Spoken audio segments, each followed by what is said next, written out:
Podložím si takto lavičku. Ja osobne preto ju nenakláňam, ale nechávam ju takto podloženú kvôli tomu, že keby ju nakloním, tak tú lavičku mám takú zlomenú a tým pádom neviem rovno na nej ležať. Hej? Čiže ja ju takto podložím jednoručku. Pokiaľ človek cvičí sám, tak je trošku náročnejšie si tú jednoručku zobrať sám zo zeme, ale dá sa to, ukážem ako. Pokiaľ má človek niekoho, kto mu pri tom cvičení vie pomôcť, tak je to ideálne, pretože tú jednoručku mu vie pekne položiť na nohy. No, ľahnem si na lavičku, môžem sa prichytiť tu, jednoručku si špičkami odoberem a dvihnem si ju takto medzi chodidla. Dobre?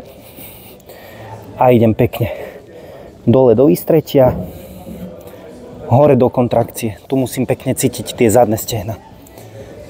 Zase dole do výstretia, hore do kontrakcie. Pracujem trošku s tými chodidlami. Keď idem dole, tak tie chodidla naklapam, aby sa mi jednoručka nevyšmykla. Keď idem zase hore, tak tie chodidla sklápam, zase aby sa mi nevyšmykla, nevypadla.